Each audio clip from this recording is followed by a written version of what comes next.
Good to be with you. Welcome to another Balance as Possible, the last one for a while.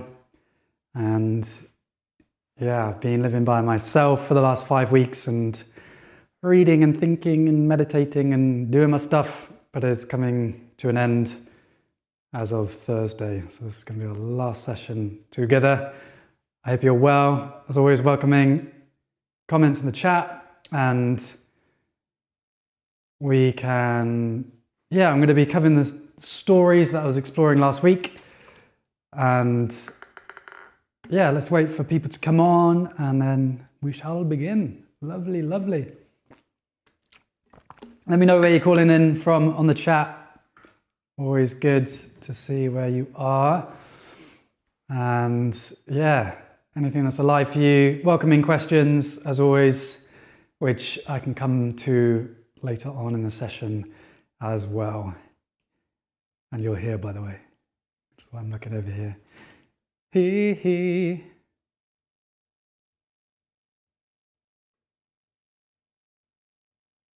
Oh, have they got it? Hi, Shelley. Welcome. Have I explored any other spiritual paths? Yeah, I've explored Buddhism, and I lived in a Christian monastery for a month or 2 weeks actually, and it wasn't the path that I decided on for a various range of reasons. But I like to say that I am exploring Tao without the ism. So, I've lived in China and studied Daoism, and it is a beautiful gift from ancient China to help us understand the ways of nature. But Tao, the way of nature, is universal. It is that which precedes all spiritual paths, any concepts of different cultures, humanity itself. It is the underlying order that shapes the universe and shapes us. And thus, to really understand the Tao is not a denominational thing. That you can understand the Tao if you're just simply present and are exploring your experience. You can explore the Tao if you're reading Christian mysticism, Sufi poems, Buddhism, TikTok. I'm trying to think of other silly examples. Queuing at the supermarket, tying your shoelaces, falling over. As Zhuangzi says, the Taoist philosopher, he's got a story in his book about him and a friend called Huizi having a conversation. And Huizi asks, where is the Tao? Where is this great mysterious natural miracle that you talk about all the time? Where is the Tao? And Zhuangzi points to the roof tile and says, the Tao's in that roof tile. And the friend's like, what? Something as inconsequential as that? The great sacred Tao? And then Zhuangzi points at the grass and then says, the Tao's in that as well. And the friend's like, what, in the grass? So lowly? Something as lowly as that? And then Zhuangzi points at a piece of poo in the grass and says, there's the Tao. And the friend was shocked. He couldn't believe that the great sacred origin of the universe is even in a piece of poo. Outrageous. So when you next go for a pee, think about the purity even in piss and excrement is all part of the great unfolding mystery that we are a part of, that we are walking, talking, thinking, breathing, laughing, crying, boogieing, stiff manifestations of the mysterious intelligence of the universe. And you can call that intelligence of the universe many different names. Like if you're an atheist, it's the forces of nature. And yes, we're intelligent, so, the forces of nature have created intelligence. If the word Tao works for you, that's the one that resonates with me. Or God, great mother, great source. So, absolutely. I think it's essential that we explore other paths as opposed to becoming denominational, because else then we get stuck. And each culture, even I feel, Daoism, for me feels their tool of discovery is observation, observing the patterns of nature. The Taoists would sit next to rivers and watch the flowing, changing patterns, and through that discern some of the patterns that shape you and I. And I think I've got a lot of it right on.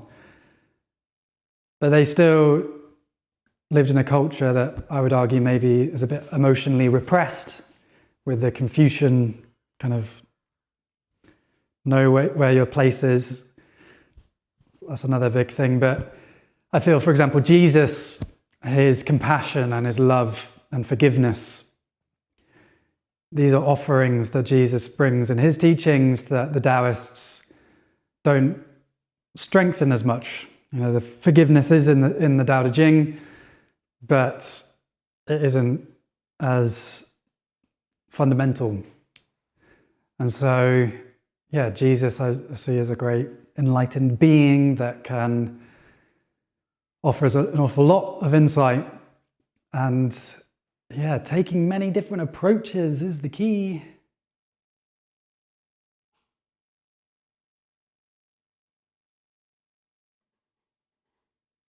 Nice, Shelley. Welcome to the channel. Christina helps with balance and inner peace, forgiveness. A quote I love on forgiveness is, life is an adventure in forgiveness. Nothing clutters the soul so much as resentment and blame. Life is an adventure in forgiveness. We often think that if I'm holding blame and judgment against someone else, and I'm holding resentment for the wrong that they did to me, that I'm punishing them. It's like, they did me wrong and I'm angry about it. And sometimes that anger is appropriate in order to keep our boundaries, and if people have manipulated us, then that anger is a natural response to the fact that our need for safety has not been met. But there's a point at which we can let it go, because really resentment is like a rat. Resentment is like drinking rat poison and expecting the rat to die. In the words of Nelson Mandela, resentment is like drinking poison and expecting your enemies to die. So it's actually a corrosive energy that damages us. And we could let it go and still hold our boundaries. It's not forgive and forget and just roll over, let it happen again. But instead it's the opening in our own hearts and minds to peace, giving ourselves permission to find peace in the here and now, as opposed to clogging up our minds and souls with blame.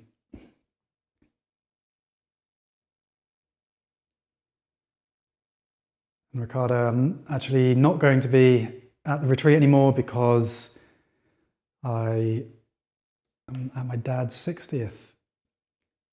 So important that I'm there. Beautiful. All right. So we're going to go into We Really Need to Talk, which is, me sharing some of my silly stories from my life. And I hope you enjoy. If you've joined in previous weeks, then, last weekend, you might have heard some of these already. I'm telling them again with some new slides, and we'll see what unfolds this time. So, welcome to We Really Need to Talk, the show where we explore our fundamental human needs and how we can meet them, told through the often embarrassing times where I didn't have my needs met. And our first need is a need for independence. My need for independence makes me think of the fact that I love being by myself, and I've also felt loneliness quite a lot in my life. And what is loneliness? We seem to be living in a loneliness epidemic. So many of us are alienated and isolated. And what really is loneliness? And I want to share with you 2 simple steps that have really helped me to overcome loneliness, to still have this need for independence and to be by myself, but to really feel good in being by myself, as opposed to in previous times of my life, I would, just not be that okay. So here's a picture from me when I was 19 and a story of when I had just finished university and just first year of university, and I really wanted to be by myself. I'd been with too many people for too long, and I went hiking in Spain by myself. I didn't know where I was going to stay, and I came across this refugio, a mountain hut. I was like, this is perfect. There's nobody around except for some goats. I can just stay here. I went into the refugio, and there was one room where I could go sleep, perfect. And then the other room had an altar in with Jesus on the cross, and then Mary crying her eyes out. But not to worry, Mr. Independence had found his refuge finally. I didn't have to talk to anyone. I could just read and reflect and do my thing. Freedom. The only sound was the sound of the rustling of the wind in the trees and the grass, and then the goats breaking wind. So day one was fine. But by day two, I realized there was no water on the mountain. It was like a desert mountain, and the only thing that was streaming was Mary's tears. And the more time I spent by myself, the more I looked like this. This is a photo that I took of myself, not looking too good. Suddenly realizing that I'm beating myself up for the fact that finally you're alone. This is exactly what you wanted to be, but I really didn't want to be alone. And I didn't know how to stop the thoughts of judging myself for not having enough friends, enough having a girlfriend, and I wasn't too happy. So what is loneliness? Because it's important to note there's a difference between being alone and loneliness. Like a hermit who's a monk can live in a cave for 5 years and be totally happy, whereas somebody who may be surrounded by family, but because they don't feel understood, they can feel deeply alone, even in and amongst people. So there is a difference, and loneliness is the feeling that comes from the perception that our need for connection isn't met. Talked about, this need for independence that we have, and I realized one of the big teachings for me from this trip when I was 19 is that I still need people. Like, I thought I could just be fully independent, but really there was this unmet need for connection that I didn't have. And on this journey of trying to feel more resourced to meet our deep needs for connection, independence, and many more, is to begin to realize what feelings and thoughts are. Feelings and thoughts are signals of unmet needs or met needs. And so I was feeling lonely by myself. We've already explored that just being by yourself doesn't mean you're lonely. So it meant that there was something happening in me. I had the perception that my need for connection wasn't met. So how do we meet our needs for connection? Got lots of yin-yangs for you today. We can meet our need for connection through other people, and we can meet our connection through how we relate to ourselves. And as I have expressed, the main thing that was coming up for me, I thought, at least at first, was that, I don't have enough friends. I judge myself as awkward, and an important thing to note when we're trying to get to healing and trying to be okay in our own skin and to find joy and happiness and peace. I've got this feeling of loneliness. Why is it there? So I needed to ask this question: what am I believing for this feeling to be here? So with other people, the belief that I had was, I'm not around people enough. I'm awkward, don't have enough friends.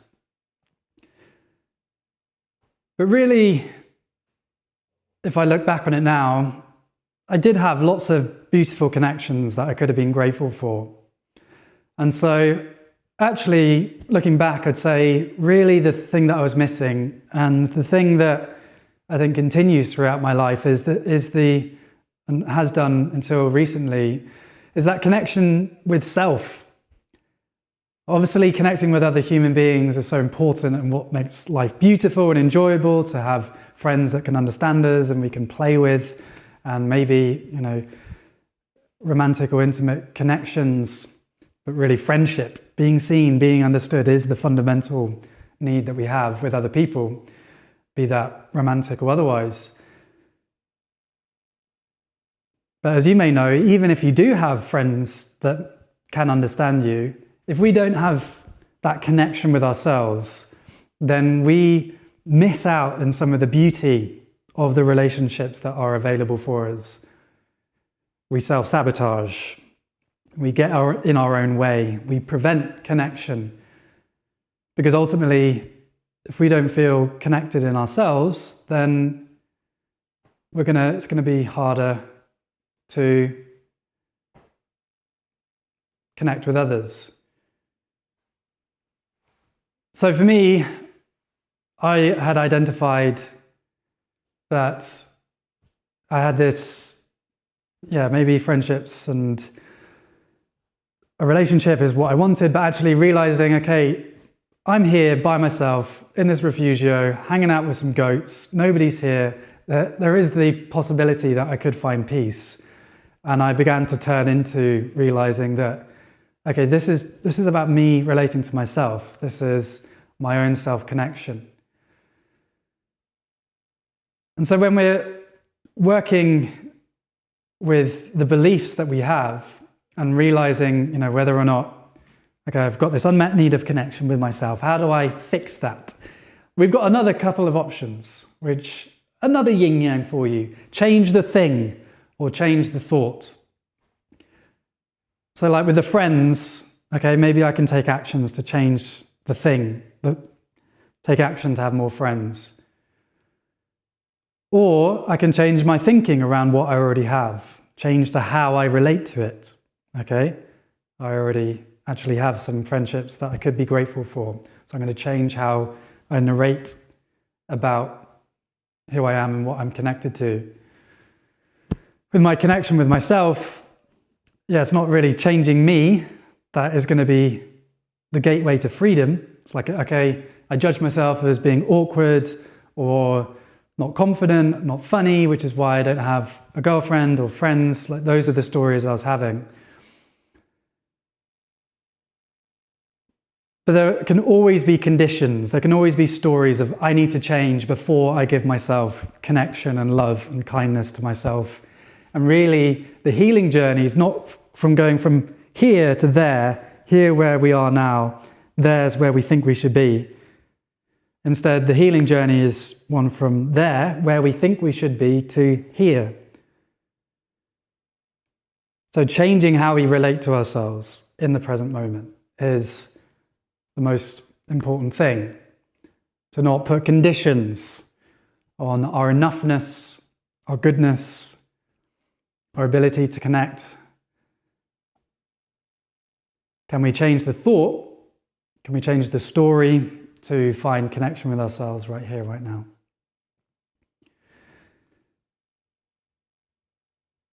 So how do we do that? How do we find connection with ourselves? How do we change that story so that we feel joyful, even when we're alone, even with the flaws, supposed flaws that will continue to be with us, as we are human beings with a lot of complexity? I want to share with you two ideas that have really helped me. The first is considering ourselves in terms of parts. I talk about this a lot. Can we begin to not just see ourselves as just like, I am George, and I am lonely, I'm not good enough. Instead, can we begin to see ourselves in terms of parts? Super powerful. You can feel the difference between I am lonely versus part of me feels lonely. Can you feel the difference in that? I am awkward versus part of me thinks I am awkward. This idea of parts has been really important for me, and my part that wants to be in connection, I call Georgie, who's my playful part. And as we've explored, we have this need for connection. It's important. So it's not that I just squash it down and don't listen to it. Instead, I now imagine a council room with a big circle of all my different parts of my psyche that I've identified, sitting down, and there is a leader in that council, and that is my wise self, my compassionate self, my curious self, my calm self, my creative self. And I imagine all my different parts, like if I've got a judgmental thought coming in of, you're lonely, and like even as I record this and I'm with you now, I've been by myself for 5 weeks and have loved most of it, and still, gone through the journey of Georgie, my part for connection, saying, hey, I want to be with people. So that voice where previously, when I was younger George and I didn't have the skills that I have now, I'll be like, I'm lonely and I'm not good enough. Now I ask the question, all right, who said that? And I try and name the part. Okay, Georgie said that. Cool, so Georgie, what's up? Like, what's happening? And can you feel the difference between, that and that? I can then begin to assess, okay, so obviously connection is important, but this time is really precious as well. So maybe now or later, can you reflect upon, what are your parts? What are the parts of your psyche that you've identified? And if you haven't, then I invite you to meditate on it and reflect and journal. Some of my parts, I've got Georgie, who likes connection. I've got the underminer, who's my inner critic. I've got the self-evaluator, who's a person with a clipboard, who on a timeline from birth to death, and he's evaluating how well I'm doing. There's the taskmaster, who's the productivity nut in me that also wants to serve life and is passionate about making films and having impact, but you can also go a bit too far sometimes as well. So I've got a motley crew of internal characters. What are yours? The second big idea then to overcome loneliness and to feel whole in the here and now is to trust that there are seasons to life. Like there are seasons in nature, there will be seasons of connection and then seasons of independence. And to open up to that, like it's often we can just kind of get stuck in this moment is going to be forever, and we give up hope, as opposed to trusting that change is inevitable. Change is the only constant. Change is the only thing we can rely on. And can we trust that there are seasons? Can we just open up? Okay, maybe there's less connection here, but it doesn't always have to be like this. And I give myself permission to love myself, to extend kindness to myself, acceptance to myself, even the bits of me that feel disconnected. And that is a journey of a lifetime, but the more we feel that resourcing in our wise self, then the more we invite connection. Because, people, all of us crave to, live from that place of groundedness and perspective and wisdom and peace. And the more we can choose and practice to live from that place, the more we will invite people into our lives. And that's the paradox at the heart of loneliness, is that if we begin to identify too much with stories around that feeling, loneliness is a feeling that comes from the perception of our unmet need for connection. What stories are we telling about ourselves as we have that feeling? And to be careful with those stories, because if we over-identify, then they become self-fulfilling prophecies, and then we get stuck.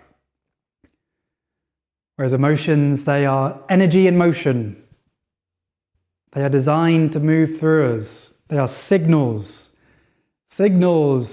from the mind, the heart, and the body as to what is happening. And so can we take the signal and from that place of wise self-leadership, evaluate what to do with it? Do we let it go? Or do we do something? Do we change the thought? Or just have a smile, breathe, and continue? So back to the story, as we close this little section, is George, lonely George, when he was 19. And, he did have a lot of thinking at that time of what he wanted in his life and who he was. And maybe this is the part of the story where I have this big breakthrough as to finally being by myself. But that isn't the case. I just looked deeply into Mary's sorrow and the fact that Jesus was so terribly treated. And day 3, I tried to talk to the goats for emotional support, but their love language was headbutting, and that didn't really meet my need for being understood and being seen. I had a boomerang, and I was so lonely that when I threw the boomerang, it just never came back. And so day 3, I left and went and found people. But those tools today of self-leadership and trusting the seasons have helped me feel more and more at ease with myself. And so I can meet that need for independence that is really important to me in a place where I feel more and more joyful, while also honouring the complexity of myself as a human being. I do need humans. I'm grateful for connection, and I trust the seasons and the flows of my life that I will find those connections and also keep my freedom, because they can cohabit.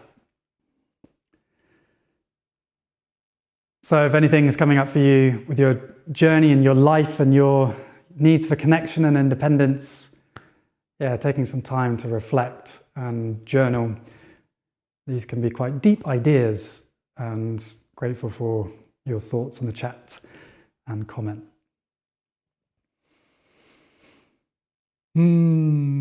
So let me check in the chat, would you?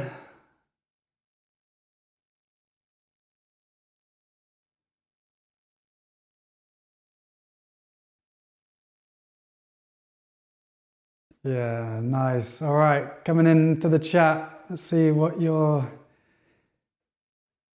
thinking about this and loneliness. Loneliness cannot be understood, craving that connection for validation or guidance, but it comes back to us when we're not connected within. Yeah, beautiful.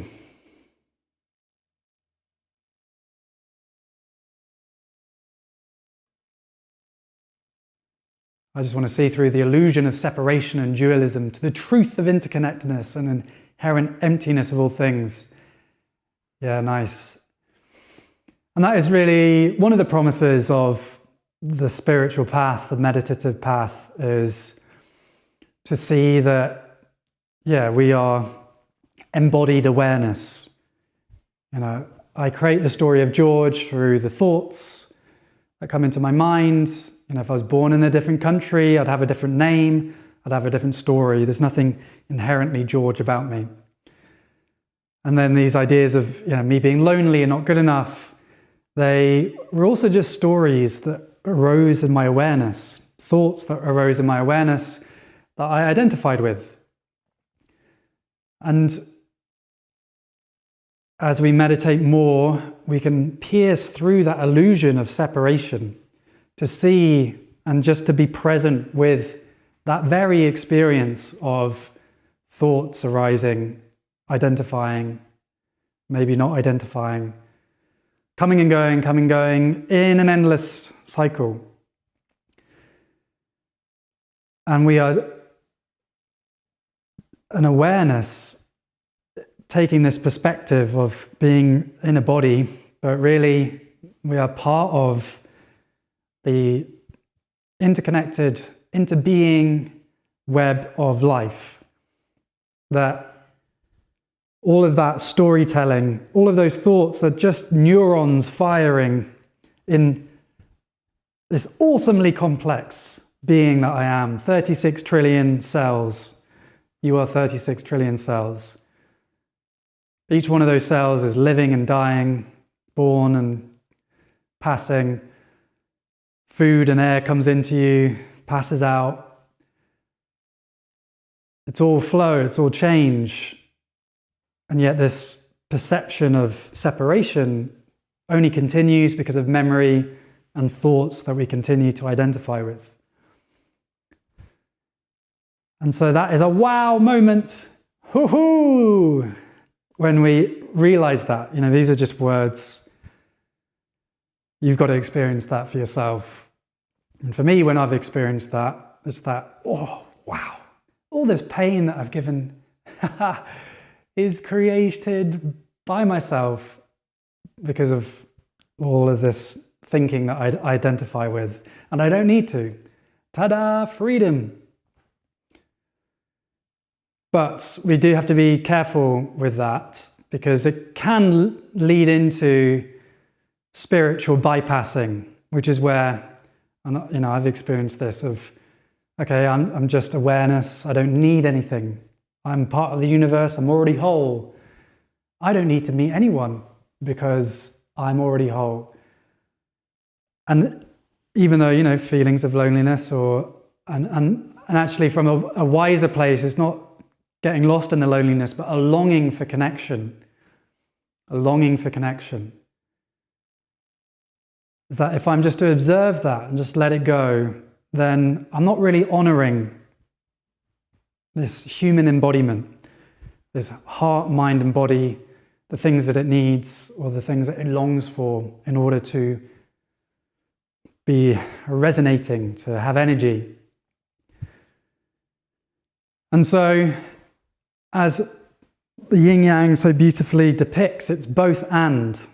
So the yin yang depicts separation, you know, yin and yang, duality, differentiation, but it also represents unity and wholeness, that there is a unity within which the dance of life takes place. And so, as you so beautifully expressed, Nathan, the wanting to see through the illusion of separation and dualism is to see the circle. But it's not to say that the differentiation it's not also an aspect of reality. There is unity and there is differentiation. They both are true at the same time. And as human beings, we need to live from both elements.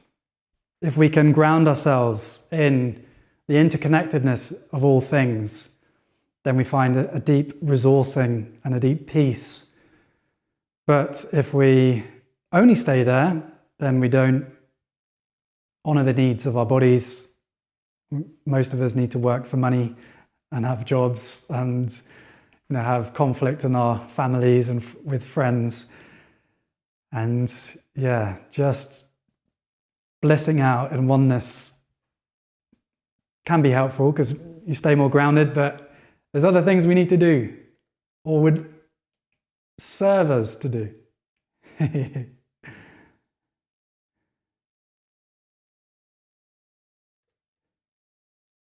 Nice. All right. Thanks for your comments. Let's keep going. So welcome back if you're just joining to We Really Need to Talk, the show where we explore our fundamental human needs and how we can meet them, told through the often embarrassing times where I haven't had my needs met.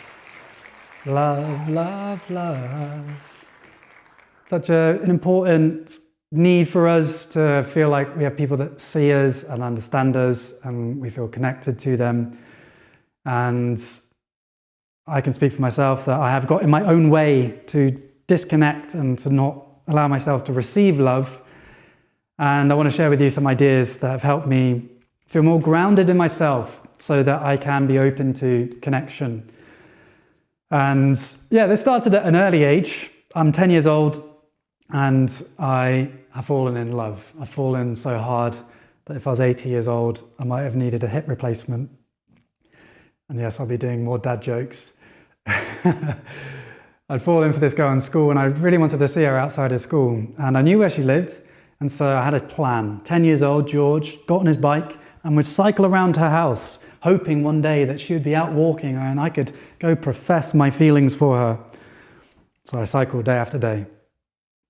She doesn't show up until one day, there she is.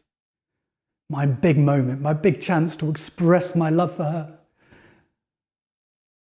But it's all too much for me. The anxiety of going up to her is just way too much. So I start cycling away, pedaling as fast as I can, and I'm beating myself up. No, George, no. You've blown it. You're one big chance.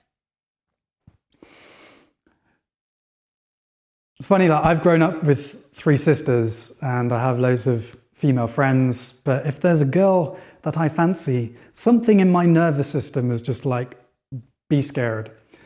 And that's something that, I have worked with through my life.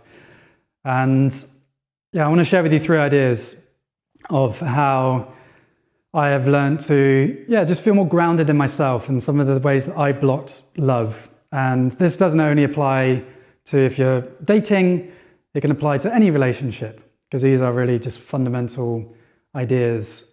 And for me, idea 1 was just really resourcing in myself in the fact that I am valuable, that I have a lot of love to give, that I am enough, I'm a prize to win.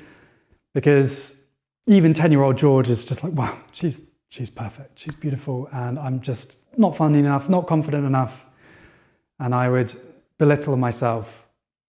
And I would do that through my 20s. And just, if you notice these stories and thoughts where you're just putting yourself down, I really invite you to ground yourself with your breath and your meditation practice, or any joyful practices that you can do, where even with all the perceived flaws and wobbliness and times that you are reactive, or whatever your stuff is that you judge yourself for, it's just to say, here I am. This is me. And we can grow, we can change, but can we do that from a place of enough now?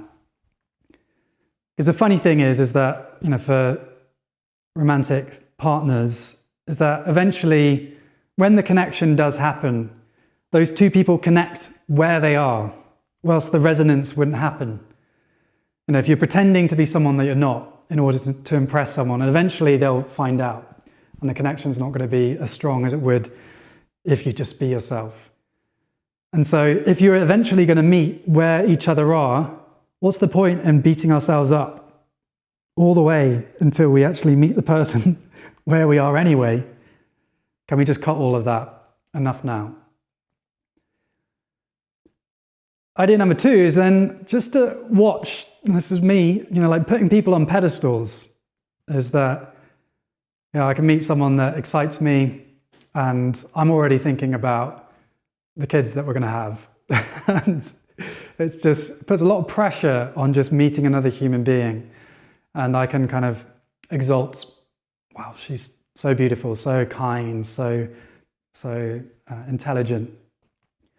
And it's awesome to celebrate people, but, we're all human beings. We all fart, snore, sneeze, fall over.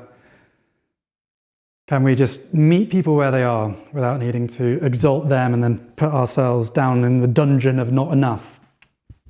You're an awesome human. They're an awesome human. Connect there.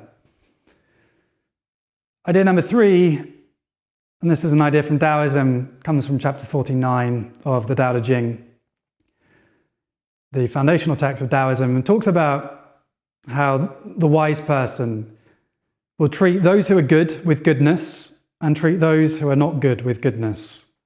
The wise person will treat those who are kind with kindness and treat those who are not kind with kindness. Because the truth of their being is goodness and kindness. So can we meet all of our relationships showing up as who we want to show up as opposed to me where, I could just hang out with friends who are girls and be playful and fun, and then the minute I've decided suddenly that I fancy this person, I change and I shut down. Just be the same for everyone. And for me now, if I'm in the supermarket, I like to strike up conversation. If I'm in a taxi, striking up conversation. And you do you differently. That might not be what you want, but for me, it's like I want to bring an energy of openness and warmth and humor to all of my interactions. And that means that when there is somebody that maybe you or I will resonate with, then that's the energy with which we meet them. And it's not because we're trying to get something out of them, it's because that's the truth of our being. Much more authentic, much more grounded. So, meeting our deep needs for love. Celebrate yourself. Don't put them on a pedestal. They're awesome just like you are. And don't pick and choose who you switch your energy on. Any ideas coming up for you? Let me know in the chats and comments. And maybe journaling on that. Because these ideas of enough, they can be deep. And we all deserve to not get in our own way, to open up to the love that is available.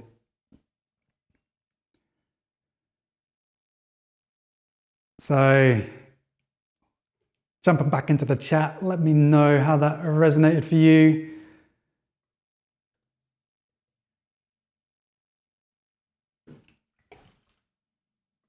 Love everyone. Nice.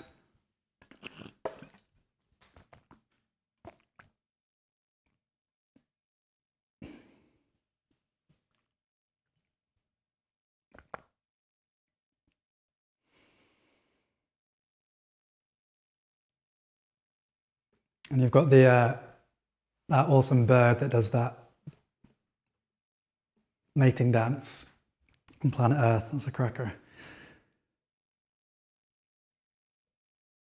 All right, so we've got another 15 mins, and shall we take a little break for presence to, maybe just take a minute or two to be with our breath. If you'd like to join me, I invite you. You can be standing or sitting in any way you'd like to be. And let's just breathe together, slowing the breath down.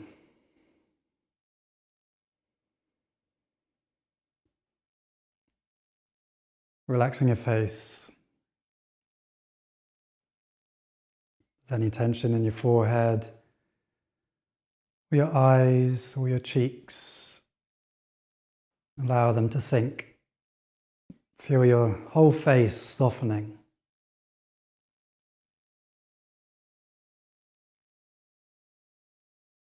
Relaxing the jaw, the throat.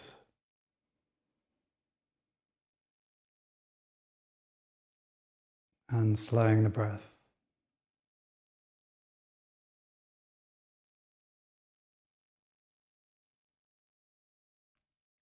And a light smile on the face, maybe. It can be fake or it can be real, doesn't matter. Still sends joyful signals through our nervous system. Slow, kind, mindful breathing.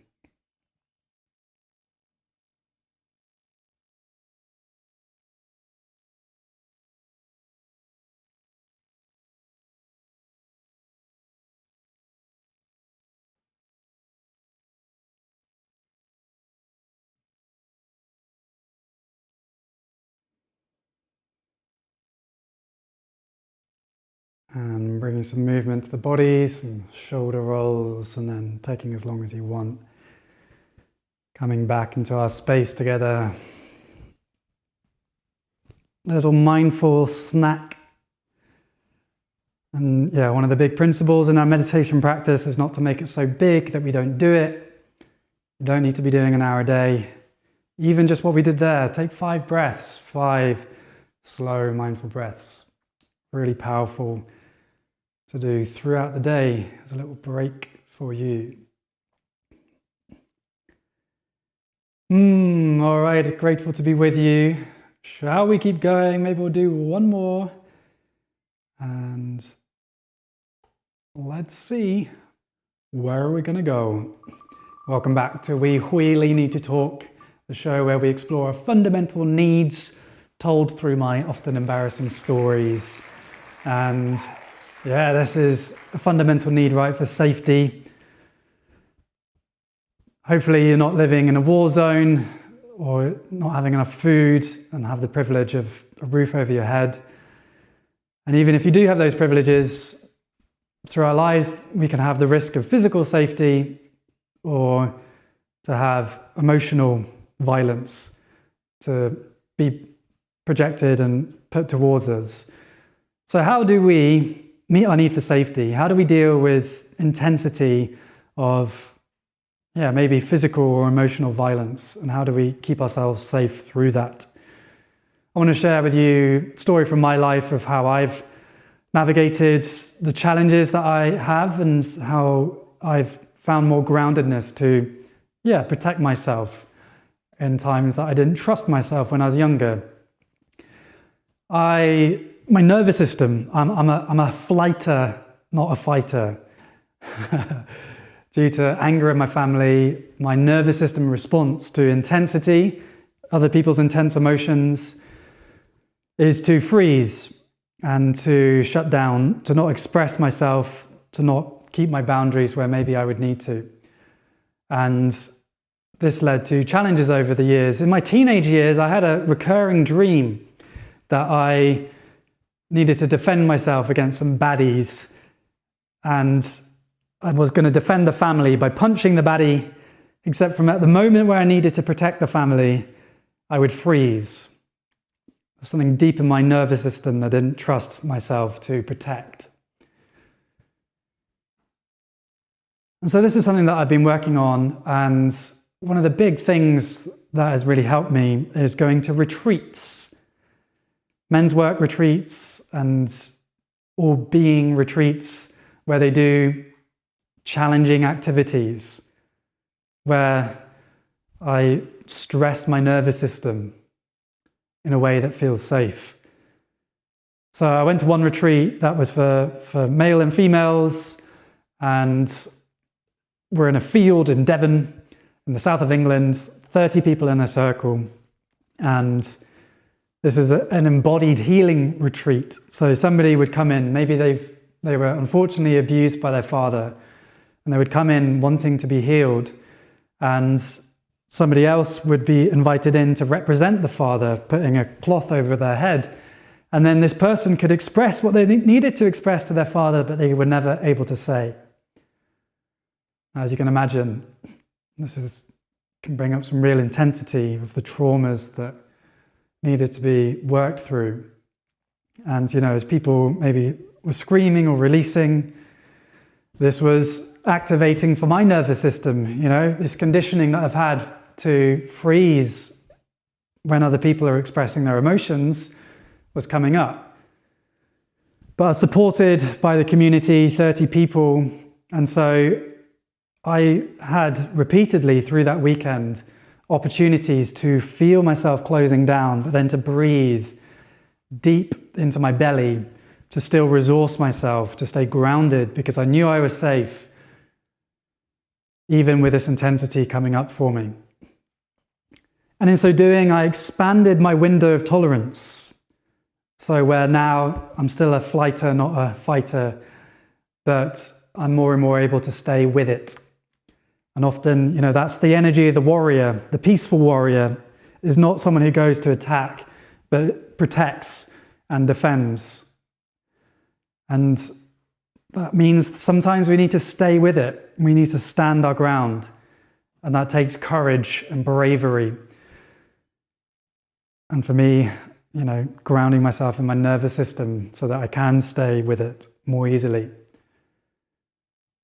And this has helped me with my space holding. I've got a retreat coming up next month, and I would get worried, if somebody gets triggered, am I going to be able to handle it? And something I just want to share with you is that it does become easier with time. The more you expose yourself in a way that feels safe, going to the edge of your comfort zone, but not going straight over it. You go to the edge and you breathe, and then your comfort zone expands. And that's where growth happens. So, meeting your need for safety is, getting into challenge. The Change is Possible project is the retreats that I go to in the UK. Change is Possible project, they're awesome.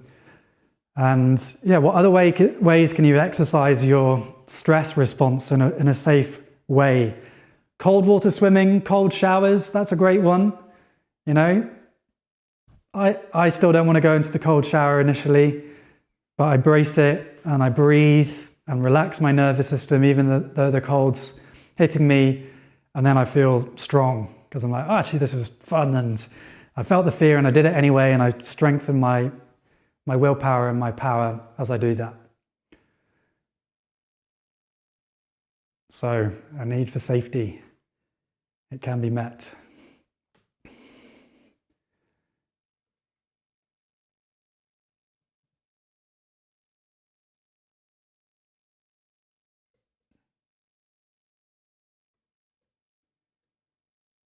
So, coming into the chat, what I sort of found powerful was when I found to connect with my own innocence encourages the other person to connect with their innocence as well. Yeah, beautiful. I mean, at the heart of compassion is the understanding of that even the most I can't even say this word, megalomaniac, even the most tyrannical dictators that have done the most heinous of crimes, they were once babies crying for their mother. It's just a fact. It wasn't that Hitler at 2 years old would cry out, "Ma, ma, moo, ah, ah, ah, ah, ah, ah, ah." He was just a baby and he was traumatized, and that trauma led him to commit terrible crimes. And as Ram Dass says, we can judge people in the terms of, this whole conversation's been about safety and boundary holdings. We can say, no, that's not okay. And sometimes locking people up will be the appropriate thing to keep people safe.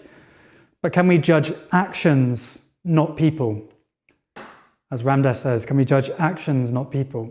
To judge the person is to say, you're fundamentally evil and that you are different to me. And if I was to have the totality of your experiences, I would still do differently to you. And that is to dehumanize them, because they were once a baby and they have the same potential as you do, the potential for peace and for insight and clarity, and also the peace for judgment and depravity. And what aspects of our nature come out? Yes, there may be a genetic component to that, but the extent to which that genetic component is activated depends upon how supported that child was, the trauma that child was born into, and then how they were supported or not supported as they grew up. And so, the innocence of the core of our being is something we can resource ourselves in and ground ourselves in. And I do believe that that's fundamental to our collective healing journey, is to not dehumanize and other people that are victims of this unjust and traumatized world in different ways, yet similar ways to us. And yes, we can still hold people accountable. but we do so with compassion and a bit more spaciousness.